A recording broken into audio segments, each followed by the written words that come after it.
자, 제 인생을 흔히 예수님 오시기 전과 예수님 오기 온 후, 그것은 BC, Before Christ, AD, Anno Domini 해서 우리가 보통 기원전, 기원으로 나누는데 저희의 인생도 그렇게 예수님 전과 예수님 후로 나눌 수 있다고 한다면 그 사건의 분기점이 되는 것은 제가 재수하는 시절에 교통사고를 당했던 사건입니다. 그것이 저의 인생을 둘로 나누는 중요한 사건이 되었습니다.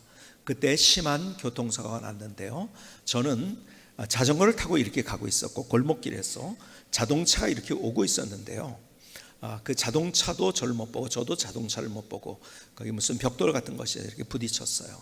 그래서 얼마나 세게 부딪혔냐면요, 제 머리가 앞 조수석 문 유리를 깨고 들어갔습니다. 이래봬도 제 머리가 좀 단단한 편입니다. 그 유리 보통 깨지지 않는 거 아시죠? 깨고 들어갔어요. 그런데 딱 보이는데 누가 보이냐면 운전사가 보이더라고요. 그래서 부르셨나요? 그랬죠. 우스갯소리 제가 그렇게 얘기하자면 그때는 정말 제가 인생에 하나님 도대체 이런 일이 내게 있을 수 있습니까? 참 처음 며칠간 원망을 많이 했던 그런 사건이었습니다. 그런데 그것이 제 인생의 새로운 하나님의 복이 무엇인지를 경험할 수 있도록 만들어준 게 됐죠. 근데 그때 제가 병원에 입원했는데요, 수술하는데 그때 의사가 저한테 제안하기를 이렇게 제안을 했어요. 며칠 전인데 저희 집사람이 제 목을 이렇게 보더니 그렇게 많이 여기가 이렇게 상처가 있는지 몰랐다는 거예요. 보통 이제 옷 입으면 이게 잘 안 보이죠. 여기까지만 보이죠. 여기까지 내려왔습니다. 이 상처가 제가 아직까지 그 상처가 있는데요, 그 정도로 아주 몇십년, 한 40년이 넘는 그런 일이지만은 아주 굉장히 큰 그런 사고였었죠. 근데 이렇게 사고가 났을 때 의사가 그냥 마취하지 말고 수술해야지 좋다고 하면서 마취를 안 하고 수술했어요. 세상에요. 제가 그때 같이 이제 머리도 깨고 들어갔으니까 머리도 다쳤거든요. 이 얼굴, 이마 같은데 이걸 꿰맬 때는요, 이거는 그냥 간지르는 수준이에요. 여기에 비하면은 너무 아팠는데요. 나중에 다른 분에게, 의사분에게 얘기했더니요, 그 의사 정신없는 의사네요 그러더라고요. 어떻게 마취를 안 하고. 근데 그래야지 몸에 좋다고 하니까 마취를 안 하고. 저는 그때 아팠던 기억을 잊을 수가 없어요. 그때 제가 결심을 했어요. 어떤 결심을 했냐면 나는 내가 어떤 병에 걸리든지 문제가 생겼을 때 절대 병원에 안 가고 내가 집에서 죽겠다. 얼마나 아팠으면 그렇겠습니까? 그리고 입원해 있는 동안에 얼마나 답답했는지요. 그런데 여러분 입원해 본 사람은 압니다. 거기에 링겔을 꽂고 있는다는 것이 얼마나, 집을 떠나서 있는다는 것이 얼마나 힘든 일인지를. 근데요, 그렇게 1년, 2년이 아니라 그 병에 걸렸는데 38년 된 사람이 있어요. 오늘 본문에 나오는 사람이죠. 38해 병을 앓았던 그 사람. 그러니까 그 사람이 낫기 위해서 지금 베데스가 연못가에 있는 거죠. 그러니까 무슨 얘기겠습니까? 집을 떠난 거예요, 낫기 위해서. 그리고 거기에서 먹을 것이 제대로 있었을까요? 누군가 밥을 잘해주고 취사도구가 제대로 있었을까요? 아니요. 어쩌면 집을 떠나서 낫기 위해서 있었기 때문에 입원했다는 것과 비교할 수 있을까요? 그런데 그 열악한 환경은 다 이야기할 수 없겠죠, 그렇죠? 취사도구에서 제대로 먹었겠습니까? 참 고생 많이 했을 거예요. 아파가지고서 혼자 신음할 때도 많았고요, 자기의 식구들을 떠나고 친구들을 떠나고 혼자 신음해야 될 때가 많았을 테니 얼마나 힘들었을까요? 근데 그게 몇 해냐? 38해예요. 자, 이 사람이 20살에 병에 걸렸어요. 그러면은 지금 몇 살일까요? 네, 58세가 됐겠죠, 그렇죠? 여러분, 이 사람이 32살에 병에 걸렸어요. 그렇다면 이 사람이 몇 살일까요? 네? 조금 복잡해져 갑니까? 몇 살이에요? 7순이 됐어요, 그렇죠? 그러니 그의 인생이 가장 중요한 기간은 다 병으로 인생을 허비한 것 같은 그런 상황이었다는 거예요. 혼자 움직일 수 없는 그런 상황. 집을 떠난 상황, 제대로 먹지 못하는 상황, 그리고 자기의 아는 사람들과 단절된 그런 상황, 얼마나 힘이 들었을까요? 근데 그때 주님께서 그에게 이렇게 얘기하십니다. 요한복음 5장 6절과 7절 이렇게 말씀합니다. 예수께서 그 누운 것을 보시고 병이 벌써 오랜 줄 아시고 이르시되 내가 낫고자 하느냐? 내가 낫고자 하느냐? 그때 이야기합니다. 7절, 병자가 대답하여 주여 물이 움직일 때 나를 못에 넣어주는 사람이 없어 내가 가는 동안에 다른 사람이 먼저 내려가나이다. 물이 동할 때에 먼저 들어가는 사람이 어떻게 된다고요? 병이 낫는다는 거예요. 근데 나를 데려다 줄 수 없는 거예요. 나는 움직일 수 없고. 무슨 얘기입니까? 지금 절망 중에 있는 거예요. 낫고자 하는 질문 앞에 그의 절망을 이야기합니다. 그렇죠? 절망이 절망을 낳는 그런 악순환.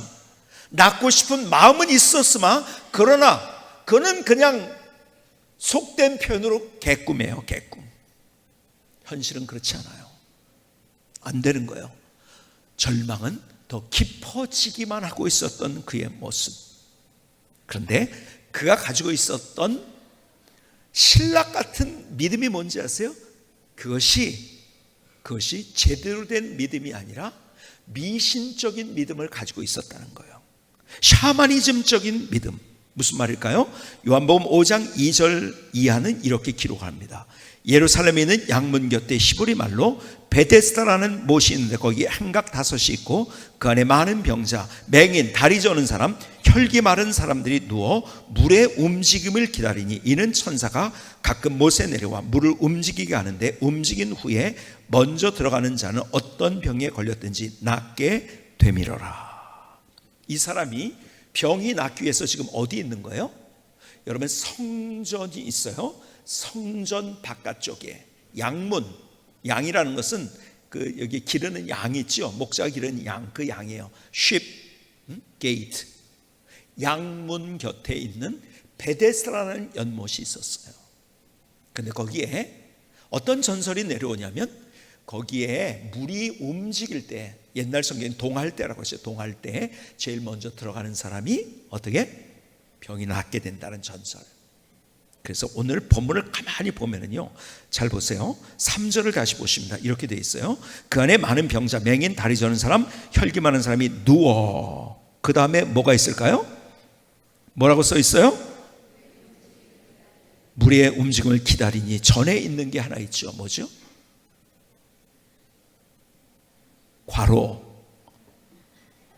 과로에 주의하시기 바랍니다. 과로가 있어요. 그렇죠? 그 다음에 물 움직임이 기다리니 이는 천사가 가끔 못에 내려와 물을 움직이게 하는데 움직인 후에 먼저 들어간 자는 어떤 병에 걸렸든지 낫게 되밀어라. 그리고 가로 닫고, 가로 열고 가로 닫고가 있어요. 이게 뭘까요? 여러분 성경을 가지신 분들 밑에 보면 이렇게 되어 있어요. 어떤 사본에는 이 괄호 내 9절이 없고 3절에 누워는 누웠으니로 되어 있음 이렇게 써 있습니다. 무슨 말이겠어요? 여러분 성경의 사본이 얼마나 여러 사람이 썼음에도 불구하고 세대를 걸쳐 썼음에도 불구하고 그것이 정확하게 써 있어요. 그런데 이 부분 거의 다 똑같은데 이 부분은 괄호로 되어 있다는 뜻은 뭐냐면 어떤 사본에는 있고 어떤 사본에는 없다는 거죠. 그러니까 이것이 있다는 것이 이걸 하나를 설명을 해둔 거예요. 어떤 설명? 그 당시에 사람들이 어떻게 생각하고 있었다는 설명. 그러니까 성경에서 진짜 그렇게 하니까는 병이 나았다는 게 아니에요. 사람들이 그렇게 생각한다는 거예요. 자, 다시 이제 그림을 그려보시기 바랍니다.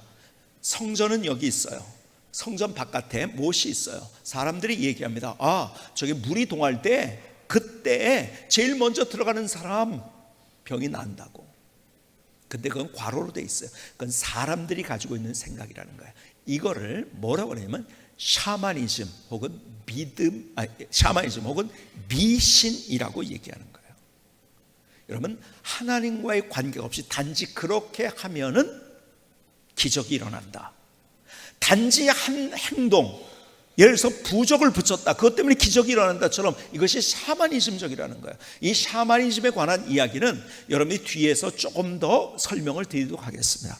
그런 믿음을 가지고 거기 있었던 거예요. 신라 같은 믿음. 근데 그 믿음은 샤머니즘적이고 미신적인 믿음이었어요. 그런데요 주님께서 그에게 다가오셔서 요한복음 5장 6절은 이렇게 이야기합니다. 예수께서 그 누운 것을 뭐라고요? 보시고 병이 벌써 오랜 줄 뭐라고요? 아시고 이르시되 내가 낫고자 하느냐. 보셨다는 말씀 속에 있는 중요한 의미는 관심을 가지셨다는 거예요. 여러분, 다른 사람들이요, 내 상처에 관심 없어요. 누가 내 상처에 관심 있습니까? 내 사연에 관심 없어요. 누가 관심 있습니까? 내 문제에 관심 없어요. 있는 것 같지만 나처럼 절실하지 않아요. 내 아픔, 나의 눈물, 사람들이 내가 좀 안 좋은 일을 만났어요. 쯧쯧하면서 지나갈 수 있겠지만은 사실은 그거를 관심을 가지고 나 같은 마음을 절실한 마음으로 있는 사람은 없어요. 그런데 보셨다는 것은 주님께서 거기에 관심을 가지셨다는 거예요. 주님이 관심을 가지고 나를 보시는 분, 그리고 아셨다는 거예요. 내 상태가 어떤지를 아셨어요. 관심을 가지시고 나를 아셨어요. 다른 사람 몰라요. 관심 없어요. 몰라요. 내 사연이 뭔지, 내 상처가 뭔지, 내 눈물이 뭔지, 내가 무엇 때문에 고민하는지, 내가 무엇 때문에 화가 났는지, 무엇 때문에 절망하는지, 무엇 때문에 우울해하고 있는지, 무엇 때문에 내 마음이 답답해 있는지 다른 사람은 몰라요. 그런데 주님은 오늘 본문에서 주님이 어떤 분인가를 가르치면서 거기에 관심을 가지고 그걸 나의 모든 것들을 아시는 분, 근데 관심 갖고 아는 것, 이런 사람도 없어요. 진짜 내 주변에 그런 사람이 있을까요? 그런데 그럴 뿐만 아니라 그분은 그 문제, 내가 해결할 수 없는 문제를 해결해 주시는 분. 그래서 8절에 보니까 이렇게 말씀합니다. 예수께서 이르시되 일어나 내 자리를 들고 걸어가라 하시니 그 사람이 곧 나와서 자리를 들고 걸어가니라. 주님은 우리의 문제를 해결해 주시는 분이시라는 거예요. 여러분, 내가 할 수 없는데 하나님께서 해주신 것, 이걸 은혜라고 이야기하는 거예요. 그래서 우리의 구원은 무엇로? 은혜로 얻은 거예요. 누가 자기의 죄의 문제를 해결할 수 있습니까? 누가 대신해서 해결해 주었습니까? 내가 풀 수 없는 죄의 문제, 예수님께서 십자가상에서 나를 사랑하셔서 목숨 걸고 그 갈보리 언덕에서 나를 위해서 그분의 모든 것들을 주시고 그분이 대속제물을 주셔서 죄의 문제를 해결해 주셨어요. 그것을 성경은 뭐라고 합니까? 은혜라고 이야기합니다. 가장 큰 은혜. 이거 다른 거는 비하면 아무것도 아니에요. 가장 큰 은혜. 그것은 우리의 죄의 문제를 해결해 주시고 우리에게 영생과 천국과 내일을 주시고 우리를 하나님의 자녀로 삼아 주신 그 은혜. 제가 계속 말씀드립니다. 다른 종교와 이단들은 노력이에요. 그런데 안 됩니다. 그러니까 이단에 있는 사람들 보세요. 노력만 하니까, 은혜를 모르니까 늘 표정이 일그러져 있어요. 저에게 오면은 많은 분들이 계속 저한테 여러분 그런 얘기 많이 들었어요. 얼굴이 너무 환하다고. 그렇죠? 너무 여러분 환해질 수밖에 없는 거죠. 그 은혜를 알면은요. 근데요, 구원받기 위해서 내 노력하면 죽을 때까지 안 되는 거예요. 다 인상 쓰고 있는 거예요. 제가 말씀드렸잖아요. 여기 신천지가 오면은 제가 금방 안다고요. 얼굴 보면 압니다. 얼굴에 쓰여 있어요. 우리가 그 은혜를 받은 거. 근데 그 구원의 은혜뿐만 아니라 우리의 삶을 그 은혜로 늘 언제나 주님께서 인도하신다는 거예요. 내가 할 수 없는데. 사람들은요, 자기가 노력해서, 세상은 내가 노력해서 어떻게 얻을 것이라고 생각해요. 잘 보세요. 지금 이 상황을 잘 한번 그려보세요. 이것이 세상에서 얘기하는 장면이 여기에 펼쳐져 있는 거예요. 사람들은 이 그림이 이런 그림이에요. 성전 밖에서, 그렇죠? 미신을 믿고 있어요. 어떤 미신을? 와서 거기서 물이 동할 때 제일 먼저 들어가는 사람 병이 낫는다. 이건 미신이고 샤머니즘입니다. 그런데 거기 보세요. 근데 누가 그러냐? 제일 먼저 들어간 사람. 여러분, 세상은요, 우리에게 이런 얘기한 거예요. 적자 생존을 얘기한다고 했죠. 그렇죠? 비교 우위에 있어라. 그러니까 요즘요 사람들이 우울하고 자살, 우울증에 너무 많이 걸려요. 근데 왜 걸리냐? 세상에서는 이렇게 해석을 합니다. 자존감을 높이라고 합니다. 자존감을 높여. 여러분 어떻게 자존감을 높입니까? 나는 우연히 왔어요. 세상에서 얘기하는 건 나는 우연히 왔어요. 우연히 온 게 무슨 자존감이 있어요? 죽으면 끝이에요. 아니 우리는 소위 말해서 거기서 위험을 쌓아야 돼. 난 물질이 한간 물질인데 무슨 자존감을 높일 수가 있나요? 그리고 이 땅을 살아가는 동안에는 네가 잘 되려면은 비교 우위에 있어야 된다. 세상은 계속 우리를 압력을 가하고 있거든요. 여기서 그러고 있잖아요. 비교 우위에 있는 사람이 가서 낳는 거예요. 이건 세상 사람들이 살아가면, 그러니까는 참 처절하다는 거죠. 불행하다는 거죠. 비교 우위에 있지 않는. 그러니까 우리는 어떤 마음이 듭니까? 스스로 절망하고 우울증에 걸리고. 그러니까요 자존감을 세워라. 요즘은 또 그런 얘기가 돼요. 괜찮아, 자꾸 그러래요. 괜찮아 한다고 괜찮아지나요? 여러분 세상은 근원적인, 어떤 책을 보더라도 근원적인 문제를 해결해 주지 못합니다. 근데 그 해결할 수 없는 그 모든 문제, 주님께서 우리에게, 세상은 그렇게 해결하려고 있지만 주님께서는 그 주님의 은혜를 우리에게 주시는, 왜 우리를 사랑하셔서 구원을 주셨을 뿐만 아니라 우리 안에 가지고 있는 문제들조차 주님, 내가 풀 수 없는 그 문제들을 주님이 풀어주시고 하나님이 누구신가를 우리의 인생에 보여주신다는 거예요. 근데 우리는 지금 어디에서 헤매고 있는가? 저기 베데스가 연못에서 우리가 헤매고 있다는 거죠. 세상적인 방법으로 비교 우위에 서서, 그리고 이렇게 해서 제일 먼저 가면은 혹시 나갈까? 난 사람이 있지도 않은데 난다는 소문만 가지고서 그렇게 하는 거예요. 허무한 거죠. 세상은 이 샤머니즘 두 가지예요. 이 샤머니즘 그리고 적자 생존의 원리, 비교 우위에 있어라. 그러다 보니까 사람들은 힘들고 절망하고 우울증에 빠지고 해결할 수 없어요. 그런데 주님께서 우리에게 해결할 수 없는 그 문제를 해결하게 만드시는, 우리 곁에 오셔서, 그것이 하나님의 은혜라는 거예요. 뒤를 돌아볼수록요 제가 조금 성숙했다는 것이 그런 것 같아요. 야, 뒤를 보니까 이 모든 것들이 하나님의 은혜구나. 하나님의 은혜요. 내가 잘난 게 아니에요. 내가 똑똑한 게 아니에요. 내가 능력이 있는 게 아니에요. 그때 하나님께서 이렇게 하시면 내가 어떻게 됐을까? 여러분 제가 뒤를 돌아보면서 그렇게 깜짝깜짝 놀랄 때가 많아요. 여러분 하나님의 은혜를 구하는, 그래서 여러분 보세요. 예수님을 경험한 사람 누구냐면요, 더 성경 지식이 많았던 어떤 이 바리새인들이 아니에요. 그들은 노력이니까요. 근데 이렇게 왔던, 주님 나를 불쌍히 여겨 주시옵소서. 하나님의 은혜를 구한 사람들은 다 예수님이 누구신지를 경험했던 거예요. 저희 교회 한 집사님이 계세요. 오늘 이 예배에 참석하셨네요. 보니까 이분은 가톨릭 대학 신학과를 나왔어요. 그럼 뭐가 되는 거죠? 신부가 되는 거예요. 뭐 똑똑하고 괜찮으니까 이분은 주교감이 되겠구나, 이 정도로 인정을 받고 있다가, 아마 제가 보니까는 거기에서 이제 그렇게 되지 않은 이유가 한 여인을 사랑했기 때문에 그런 것 같아요. 그래서 근데 그 여인이 어디를 다니는 분이냐면 교회를 다니는 사람이었어요. 그래서 결혼을 하게 됩니다. 그래서 부인 따라서 가톨릭 대학 신학과를 나왔지만 교회를 나오게 됐고, 그러나 예수님은 뭐 그냥 거기서 자기가 그동안 배운 것이 철학적인 그런 것만 배웠으니까요. 어떤 면에서 그러니까는 진짜 예수는 못 만난 거죠. 그러니까 어떻게 되죠? 그냥 뭐 다 이쪽 종교도 맞고 저쪽 종교도 맞고 뭐 이러면서 다 뭐 예수님도 맞고 부처도 맞고 막 이러면서, 그러니까 뭐 자연히 교회 나가는데 거부감도 없었겠죠. 그러다가 이제 결혼을 하고 해남에서 학원을 운영을 했는데 그것이 그냥 쫄딱 망해버린 거예요.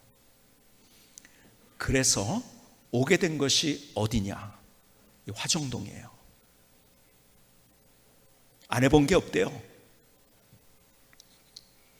막노동 해보고요. 소위 말해서 노가다라고 하죠. 막노동, 그 다음에 뭐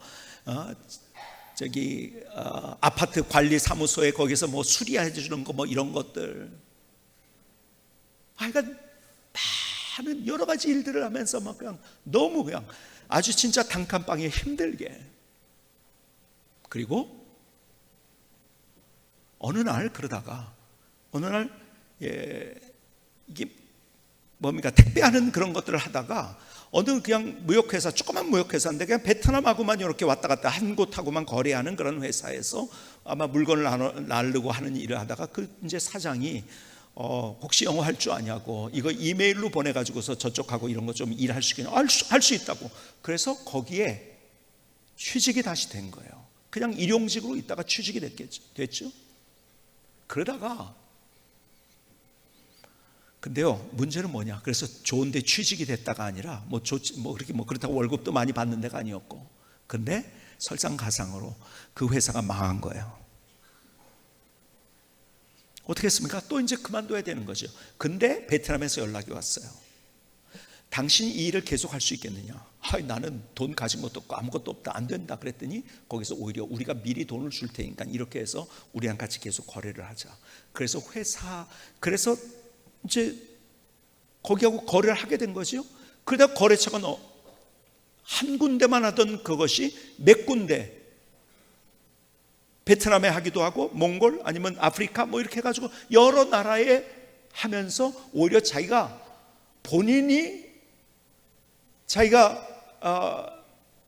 거기에 있을 때보다, 그냥 직원으로 있을 때보다도 더 큰 회사가 돼버린 거죠. 그래서 지금 참 정말 귀하게 하나님 앞에 얼마나 헌신하면서 귀한 인생을 살아간지 몰라요. 근데 그분의 이야기, 제가 왜 이야기를 드리냐면 그분이 교회는 나왔죠. 그런데 예수님을 인격적으로 처음 어디에서 만났는가? 금요 기도회 때 만난 거예요. 인격적으로 만났다는 의미를 여러분들에게 조금 이따 또 설명을 해드리도록 하겠습니다. 그때 예수님을 기도하다가 만난 거예요. 인격적으로 만난 거예요. 막 하나님 앞에 기도하면서 하나님이신 은혜 때문에 너무 감격해서 그날 그게 뜨겁게 기도를 하고, 그 다음 날이 됐어요. 근데 이분이 하던 원래의 버릇이 있어요. 습관이 있어요. 뭔지 아세요?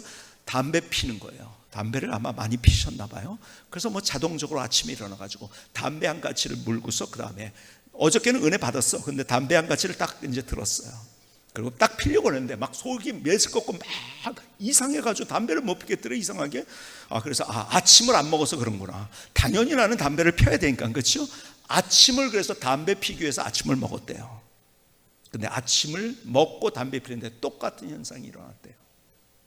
그리고 거기서 담배를 완전히 끊은 거야. 그리고 그의 인생에 하나님의 은혜가 뭔지를 그때서부터 삶의 구석에서 보게 된 거예요.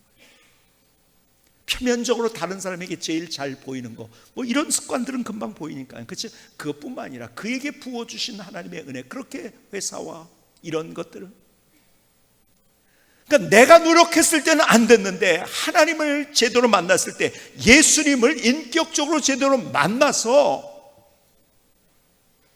하나님의 은혜가 뭔지를 경험했을 때 내가 할 수 없는 그 일을 하나님께서 하게 해주시고, 이야, 하나님이 나의 인생을 이렇게 인도하셨구나. 그래서 그분의 고백이 그거예요. 신학과, 가톨릭대 신학과를 나왔지만 예수님을 인격적으로 만났을 그때가 바로 그때 그 기도였다고.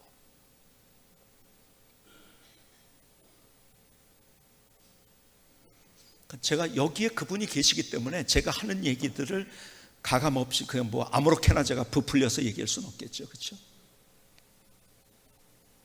여러분, 결국 뭔지 아세요? 내가 잘나고 내가 똑똑하고 결국 하나님의 은혜예요. 세상은 자꾸 비교 우위를 해서 네가 더 잘나야 된다고 얘기하지만 하나님 앞에서 우리는 얼마나 하나님의 은혜를 구하는가. 가만히 뒤돌아보면 모든 것들이 다 하나님의 은혜더라고요. 다 하나님의 은혜. 하나님이 또 이렇게 인도하셨구나. 나를 구원하셨을 뿐만 아니라 그 은혜뿐만 아니라 내 삶의 구석구석에서 내게 부으시는 하나님의 은혜. 그래서 이 세상이 어떤 세상이라고 했어요? 광야와 사막 같은 세상이라고 했잖아요. 그러나 거기에서 은혜의 강물이 흐르게 될 때 거기서 꽃이 피고 열매가 맺는 기적이 일어나는 거예요. 하나님의 은혜를 기대합니다. 그래서 우리가 찬양, 너무 잘하는 찬양, 나 같은 죄인 살리신 주은혜 놀라워.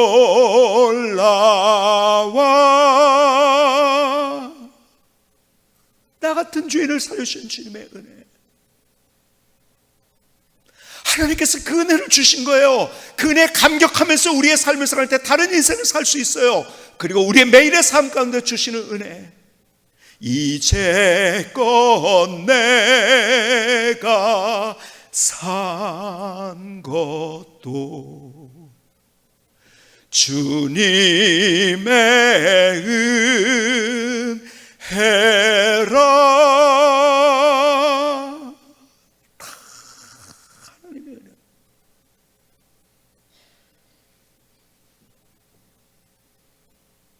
여러분, 세상은 자꾸 비교의를 얘기해요. 근데 성경은 하나님의 은혜. 그러니까 세상은 자꾸 또 비교의에다가 조금 더 불안하면은 뭐예요? 어떤 것을 우리에게 미신적이고 샤머니즘적인 것을 우리에게 가르쳐 주는 거예요. 그러니까 미신의 특징은 인격적인 교제가 없어요. 그러니까 이런 거예요. 그냥 부적 붙이면 돼요. 그렇죠? 하나님과 무슨 관계가 있어? 그냥 부적 붙이면 돼. 그렇죠? 그냥 물속에 그렇게 들어가면 돼. 물이 동할 때. 그거예요. 이게 미신입니다. 샤머니즘이에요. 어떤 사람이 조각을 잘합니다. 그래서 멋있는 조각 하나를 갖다 놨어요. 조각을 했는데 그게 뭐냐면, 예를 들어서 부처를 조각했어요. 그걸 갖다 놓습니다. 그래서 사람들 그 앞에 절을 합니다. 뭘 해주십시오. 여러분, 사람들이 만든 거 앞에 절한다는 것만큼 참 이게 웃기는 얘기가 있을까요? 사람들, 그래서 성경은 어떤 형상을 우리에게 만들라고 하지 않아요. 형상을 만들지 말라. 근데 사람들이 자꾸 형상을 만들어요. 그게 보이면은 그거 가지고서, 아니 어떤 사람이 그냥 그거 잘 만드는 사람이 있어, 만든 조각품인데 그 앞에 가서 절한다는 거, 이거 웃기는 일이지요. 그렇죠? 근데 요즘 제가 좀 조심을 이제 앞으로 해야 될지 모르겠어요. 왜냐하면 이런 얘기들을, 복음을 얘기하다 보면은요, 뭐 불교를 내가 어떻게 했다 해가지고 차별금지법에 조금 있으면 걸릴 수가 있어요. 제가 그 전에 하여간 뭐 그런 차별금지법이 만들어질지 어쩔지 모르겠지만 그 전에 빨리빨리 얘기를 더 많이 해놔야죠. 제가 하여간 차별금지법이 만들어지면 제가 이게 뭐야, 동성애 잘못됐다. 어저께도 뭐 뉴스에서 봤나요, 여러분들? 퀴어 축제가 일어났다는데, 퀴어 축제라는 것이 그냥 단지 동성애가 문제가 아니라 문란한 그런 어떤 이 성적인 자기 취향을 하게 해달라, 그걸 가지고 퍼레이드를 벌여버립니다. 여러분, 다시 말씀드립니다. 여러분, 동성애자들 우리가 사랑하고 안아줘야 돼요. 손잡아줘야 돼요. 이거는 하나님의 말씀이에요. 근데 그 잘못한 건 잘못했다고 얘기를 해야 돼요. 근데요, 인권을 존중한다고 그거 얘기하다가 이제는 벌써 유럽에서는 점점 그렇게 돼가고 있잖아요. 그렇죠? 그거 얘기하다가 어떻게 되죠? 잡혀가는 거예요. 법적으로 걸리게 되는 거예요. 이제는 차별금지법이 만들어지면 그렇게 됩니다. 여러분, 인권을 존중해야죠. 이거는 주님이 우리에게, 이거는 하나님의 형상으로 창조된 우리인데, 인권, 그렇죠? 이건 가장 소중한 거예요. 인권. 근데 인권이 남용되고 있어요. 오용되고 있어요. 잘못된 것도. 예를 들어서 여러분, 강도에게도 인권이 있어요. 근데 잘못한 것에 대해서는 잘못했다고 얘기하는 거예요. 그렇죠? 강도 짓을 했어도 그 사람 함부로 다루면 안 돼요. 인권 때문에. 그렇지만은 잘못한 건 잘못했다고 얘기했는데, 잘못됐다고 얘기하면 이제는 문제가 되는 것이 인권이라고. 어쨌든 간에 여러분 보세요. 부적 붙여놓고 나무에다 절하고 돌에다 절하고. 대만에 갔더니, 오래전에 대만에 갔더니 차가 막 막혀가지고 가지 않는 거예요. 한 2시간 갇혀 있었어요. 왜 그런가를 봤더니요, 신나들이라는 걸 하는데 그게 뭐냐고 그랬더니요, 이쪽 절에 있는 신이 있는데 혼자 있으면 답답하잖아요. 외롭잖아요. 그래가지고 이쪽 절로 마시를 시켜주는 거예요. 마시를 시킬 때 이 나들이라고 하는 거예요. 신나들이. 근데요, 이쪽 절에서 저쪽 절도 못 가는, 그걸 옮겨줘야 되는 어떤 존재에게 가면은 그거 지나간다고 거기에 절하고요, 과일 갖다 놓고요 막 난리들이 나요. 향을 피우고 어쩌고저쩌고. 웃기는 거죠. 그렇죠? 그게 미신인 거예요. 미신인 거예요. 불교는 원래가 철학입니다. 철학이에요. 석가모니가 하나님도 아니고요. 그런데 자꾸 거기다 미신을 집어넣은 거죠. 미신을 자꾸. 그런데 그 미신의 특징 중에서 제일 큰 특징이 뭔지 아세요? 여러분, 성경은 우리에게 뭘 얘기하면 미래를 얘기합니다. 근데요, 미신의 특징은 과거를 얘기합니다. 무슨 얘기냐면요, 제가 오래전에 신문 하나를 읽었는데 기사 하나가 이런 기사가 있었어요. 어떤 사람이 경찰에 붙잡혔는데 왜 붙잡혔냐면 남의 아버지 무덤을 파가지고 그 무덤 속에 있는 걸 다시 화장을 해가지고 다른 데로 그분을 이장을 시켜놓은 거예요. 잡혔어요. 왜 그랬냐 그랬더니요, 이 사람이 왜 그랬냐면요, 어떤 무당을 찾아갔나 봐요. 나 이거 어떻게 되냐면 이 문제 때문에 내가 힘이 들다 어떻게 하니? 야, 그 아버지 묘를 잘못 써서 그렇다. 아버지 묘를 이렇게 이장하면 된다. 이렇게 한 거예요. 그래가지고 아버지 묘를 찾으려더니요, 옛날에 그 장례식 치른 다음에 그 다음 이후에는 안 가봐가지고서 거기 뭐 몇 개 이렇게 막 있는데 보니까는 자기 아버지께 어떤 건지를 모르는 거야. 이것만 있으니까 아무것도 비석도 없고 그러니까. 그래서 자기 아버지 건지 알고 파가지고서 화장하고 이장을 했는데 보니까 남의 거를 갖다 그렇게 한 거예요. 그래서 이 사람이 걸린 거예요. 무슨 말씀 드린지 아세요? 샤머니즘과 미신은 과거를 얘기합니다. 묘를 잘못 써서 뭐가 잘못됐어. 그래서 업보를 얘기합니다. 과거의 뭐 때문에. 과거가 어떻게 해서 현재 그거야. 윤회설도 그런 거예요. 과거가 어땠기 때문에 네가 이런 거야. 네가 이렇게 되면 다음에는 무슨 지렁이가 돼. 말도 안 되는 소리예요. 그러니까 과거에 매서 그냥 지렁이가 된 건 과거가 그렇기 때문에 옮길 수 없는 것이 되는 거죠. 그러면 옮길 수 있는 거, 그러면 미신적인 행동하는 거예요. 또 어떤 거 그냥 그렇게 그 묘를 파가지고 이장을 하든지 뭐 과거를 얘기합니다. 근데요, 성경은요 과거를 얘기하지 않아요. 미래를 얘기합니다. 그래서 우리에게 희망이 있고 소망이 있는 거예요. 그러니까 여러분들이 그 소돔과 고모라가 멸망할 때 뭐라고 했습니까? 뒤를 돌아보지 말라고 그랬어요. 근데 롯세아나가 어떻게 했어요? 뒤를 돌아봤어요. 뒤 돌아보지 말라는 것이 성경이에요. 과거 가지고 자꾸 따지지 말라는 거예요. 여러분, 사람들도요, 여러분들이 어떤 사람들과 관계할 때 여러분들 마찬가지로 자꾸 과거가 어떠니까 어떻게 그렇게 하지 마세요. 미래를 봐야 되는 거예요. 그러니까 아이들을 양육할 때도요, 어떻게 했으니까 지금 현재와 과거가 아니라 아이의 미래를 볼 줄 아는 사람이 자녀 양육도 잘하는 거예요. 미래를 볼 줄 아는 거예요. 누가복음 9장 26절에 이렇게 얘기합니다. 누가복음 9장 26절, 예수께서 이르시되 손에 장기를 잡고 뒤를 돌아보는 자는 하나님의 나라에 합당하지 아니하니라 하시니라. 뒤돌아보지 마라. 우리의 관심은 내일을 향해서 있는 거예요. 히브리서 12장 1절과 2절은 이렇게 얘기합니다. 이러므로 우리에게 구름같이 둘러싼 허다한 증인들이 있으니 모든 무거운 것과 얽매이기 쉬운 죄를 벗어버리고 인내로서 우리 앞에 당한 경주를 하며 믿음의 주요 또 온전케 하신 이 예수를 바라보자. 그는 그 앞에 있는 기쁨을 위하여 십자가를 참으사 부끄러움을 개의치 아니하시더니 하나님 보좌 우편에 앉으셨느니라. 예수님이 어떤가? 앞에 있는 거 보고 하셨다는 거예요. 그렇지? 그러니까 그런 예수님은 우리가 쫓아가자는 거예요. 예수님 바라보면서. 성경의 이야기는 계속 그거예요. 그래서 사도 바울은 이렇게 고백합니다. 빌립보서 3장 13절, 형제들아, 나는 내가 아직 잡은 줄로 여기지 아니하고 오직 한 일, 즉 뒤에 있는 것은 잊어버리고 앞에 있는 것을 잡으려고 표대를 향해서 간다. 여러분, 베드로는요, 그가 처음 설교에서 처음 교회가 세워질 때, 예루살렘 교회가 세워질 때 그 설교 중에서 요엘서에 있는 것을 인용해서 설교를 합니다. 그게 사도행전 2장 17절의 말씀이에요. 여러분이 너무 잘 아는, 하나님이 말씀하시기를 말세 내가 내 영을 모든 육체에 부어주리니 너의 자녀들은 예언할 것이요. 예언이 뭐예요? 앞에 이야기를 한다는 거예요. 뒤에 얘기하는 게 아니에요. 앞에 얘기하는 거예요. 너희 젊은이들 환상을 보고, 환상이 영어 성경에는 뭐로 되어 있냐? 비전입니다.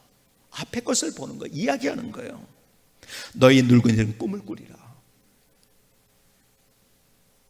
그러니까 여러분이 늙지 않으려면, 늘 젊게 살려면 자꾸 과거 얘기하면 안 돼요. 미래를 얘기해야 돼. 근데 성경은 우리에게 미래를 얘기합니다. 우리에게 천국을 얘기하고, 우리가 그 너머에 있는 미래, 주님께서는 그 앞에 것을 보셨다는 거예요. 그래서 우리는 희망의 종교인 거예요. 늘 언제나 소망을 갖는. 그래서 믿음, 소망, 사랑, 이 세 가지가 있는 이유가 그거예요. 근데요, 미시는 과거를 얘기합니다. 과거에 무슨 묘를 잘못 써서 뭘 어떻게 해서 며느리가 잘못 들어와서 어쩌고 저쩌고 계속 거기에 얽혀 있어요. 아니에요. 근데요, 더 중요한 게 있어요. 미신, 샤머니즘은요, 과거를 얘기하는데, 샤머니즘의 진짜 특징은 앞서 얘기한 대로 관계가 없습니다. 관계라는 것, 소위 말해서 그냥 부정만 붙이면 되는 거예요. 그렇죠? 관계라는 게 없어요. 진짜 믿음은 관계예요. 관계라는 게 뭐냐? 교제 혹은 펠로우십. 그러니까 하나님과의 교제, 펠로우십. 여러분, 교제, 펠로우십, 이 단어를 너무 잘 아시죠? 여러분들이 수준이 높으셔가지고 아마 헬라어도 잘 하시는 것 같아요. 그렇죠? 헬라어로 이걸 뭐라고 하죠? 야, 역시 수준이 있으셔. 뭐예요? 코이노니아. 여러분, 신앙이 뭐냐를 얘기할 때 한마디로 뭐라고 하는지 아세요? 그건 코이노니아입니다. 교제입니다. 하나님과의 교제예요. 그래서 앞서 얘기한 대로 인격적인 주님을 만났다는 것은 뭐냐? 주님과의 교제가 있다는 거예요. 다른 종교에서 인격적인 하나님이란 얘기를 하지 않습니다. 그렇죠? 근데 우리는 인격적인 하나님, 내가 인격적으로 예수님을 만났다는 의미가 뭔지 아세요? 그렇게 교제가 된다는 거예요. 여러분, 사물하고는요, 어떤 상, 불상이다, 무슨 어떤 형상이다, 이거하고는 인격적인 교제가 되지 않습니다. 그렇죠?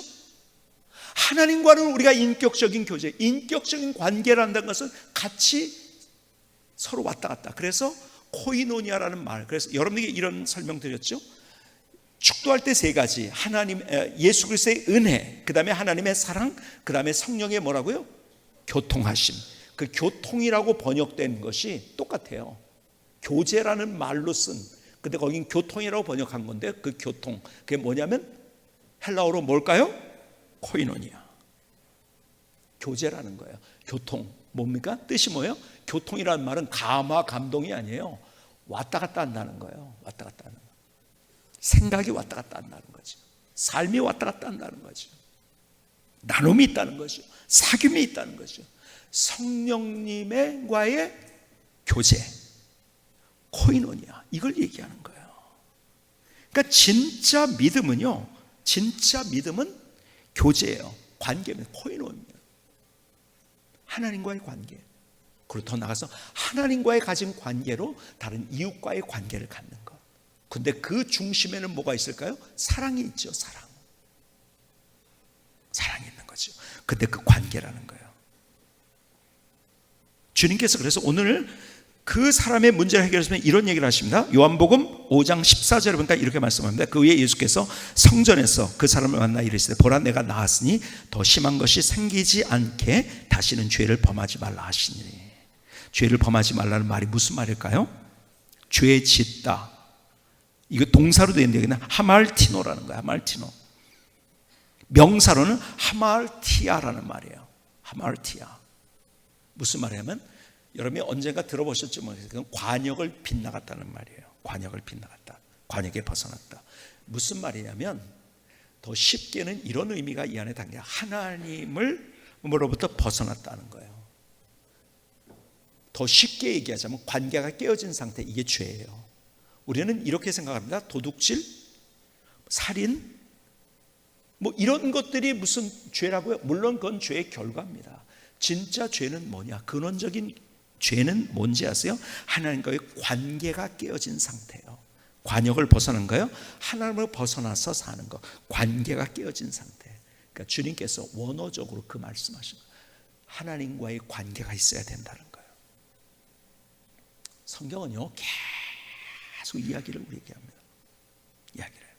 요한복음 15장을 볼까요? 한번 제가 읽을 테니까 안 들어보시겠어요? 내 안에 거하라, 나도 너희 안에 거하리라. 가지가 포도나무에 붙어있지 아니면 스스로 열매를 맺을 수 없는 같이 너희도 내 안에 있지 아니하면 그러하리라. 나는 포도나무요 너희는 가지라. 그가 내 안에 내가 그 안에 거하면 사람이 열매를 많이 맺나니 나를 떠나서 너희가 아무것도 거할 수 없음이라. 사람이 내 안에 거하지 않으면 가지처럼 밖에 버려져 마르나니 사람들이 그것을 모아다가 불에 던져 사르느니라. 너희가 내 안에 거하고 내 말이 너희 안에 거하면 무엇이든지 원하는 대로 구하라. 그리하면 이루리라. 뭐 얘기하는 걸까요? 관계를 얘기하는 거예요. 너 하나님과 관계가 그냥 떨어져 있으면 안 된다. 그렇죠? 떨어져 있으면 안 된다는 거죠. 떨어진 상태로 있으면 안 된다는 거죠. 벗어난 상태로 있으면 안 된다는 거죠. 같이 가지가 그 나무에 붙어 있어야 된다. 관계가 있어야 된다는 거죠. 인격적인 관계. 내 말이 너희 안에 거하고 너희가 내 안에 거하고, 거한다는 말이 계속 나오죠. 뭐요? 관계예요. 관계. 주님이 우리를 먼저 찾아오셔서 손을 내면 뭘로요? 사랑으로 우리에게 손을 내면. 그러니까 우리가 하나님 앞에 부적 붙이고 가는 것이 다닌 것이 신앙이 아니라, 그러니까 예배 드리고 가니까는 그래 내가 종교 행위 했으니까 하나님이 날 좀 잘 봐주겠지, 이게 아니에요. 이게 뭐냐? 이게 미신인 거예요.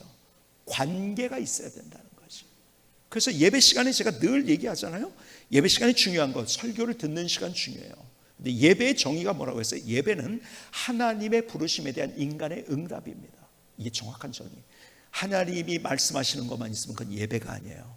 내 응답이 있는 거예요. 그래서 예배 끝난 다음에, 설교가 끝난 다음에 우리가 기도하는 시간이 중요하다고 제가 말씀드렸죠. 설교 시간보다 더 어쩌면 더 중요한 시간, 관계예요. 근데 주님 앞에 특별히 그 안에 뭐가 담긴, 주님이 우리를 먼저 손을 내밀어 주셨는데 사랑으로 손을 내밀어 주신 거예요. 그래서 나도 주님을 사랑합니다 하면서 그분과의 관계, 거기서부터 하나님의 은혜가 뭔지를 경험하고, 그래서 야, 하나님께서 또 나를 이렇게 인도하셨구나, 이게 기적이구나, 이게 하나님의 능력이구나, 야 이게 기쁨이구나, 이게 감격이구나, 이게 행복이구나. 그래서 내가 전하지 않고는, 내가 경험한 하나님을 전하지 않고는 견딜 수 없는 거예요. 어디서부터 출발한가? 관계로부터 출발하는, 관계가 없으면 미신이에요. 오늘 하나님께서 내게 주시는 그 음성 들을 수 있기를 주님의 이름으로 축복합니다. 김성교 선교사님의 찬양을 들으시겠습니다.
나를 사랑하시고 주님 날 치유하시고 영원한 생명을 주신 은혜의 하나님, 날 세워주시고 능력 주신 주님, 은혜의 영광을 찬양합니다. 내 모든 사연도 내 모든 상처도 주님만이 내 삶을 나의 모든 것을 다 아십니다. 주님의 놀라운 은혜를 구합니다. 나를 아시는 주님, 나를 터치하소서.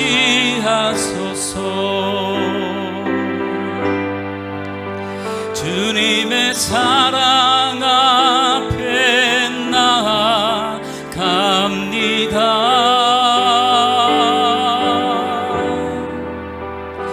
나의 고백을 드립니다. 사랑합니다.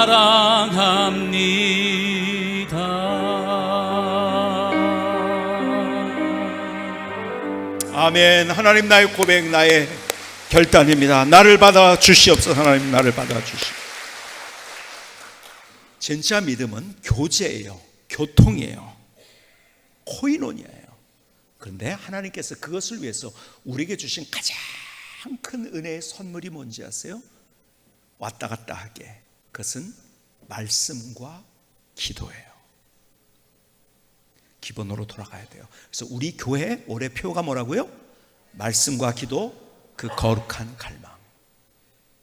그래서 우리가 기본에 back to the basic, 우리가 기본으로 돌아가야 되는 거예요. 기본기가 없으면 꼼수로, 그건 힘든 거예요. 그거는 꼼수로 사는 세. 아니요, 기본기를 계속 말씀을 통해서 하나님께서 내게 무엇을 말씀해요? 기도를 통해서 내가 하나님 앞에 무엇을 결단하고 나의 삶을 드려요. 여러분, 그러니까 늘 언제나 우리가 같이 교회에서도 우리가 이번에 기도회를 합니다. 그렇죠? 왜 기도를 할까요? 여러분 힘들게 하려고 좀 가서 TV 좀 봤으면 좋겠는데 또 기도회 해가지고서 저거 연속곡, 아유 가만히 있어보자, 월화 드라마도 못 보고 수목 드라마도 모르고 못 보고 뭐 주말 드라마인가 못 보고. 아니요, 하나님을 경험해야죠. 하나님을 경험해야죠. 하나님의 은혜를 체험해야죠. 무엇을 통해서? 말씀과 기도. 이번에 우리가 특별히 가을에 또 성서대학, 자, 우리 교회가 얼마나 뜨거운 마음으로 같이 이 성경 공부하는데 같이 되는지. 여러분, 말씀과 기도예요. 그러니까 우리가 하나님께서 우리에게 주신 것, 가장 큰 은혜의 도구, 말씀과 기도. 그리고 특별히 예배를 통해서, 예배 속에서도 예배를 통해서 우리가 말씀과 기도가 있는 거잖아요. 그렇죠? 근데 그냥 내가 구경하는 자로 그냥 예배에 오면은요, 그냥 그게 뭐예요? 그거는 샤머니즘적으로 끝난 거야. 구경하고 오는 거야. 그냥 어디 가서 불상 앞에 절하고 오는 거예요. 아니에요. 같이 가는 거예요. 그렇죠? 여기 말씀과 기도, 하나님의 부르심에 대한 나의 응답, 늘 언제나 그런 우리의 교제가 있어요. 우리의 그런가 매일의 삶 속에서도 하나님에게 무엇을 말씀해요? 그러면 내가 또 하나님 앞에 어떨까? 여러분, 이게 우리의 삶이 되고 습관이 될 때, 그것이 하나님과 교제하는, 인격적으로 주님과 함께하는 삶. 그래서 하나님의 은혜가 뭐고 하나님의 능력이 뭔지, 야, 하나님 이런 일을 나에게 보여주셨네요.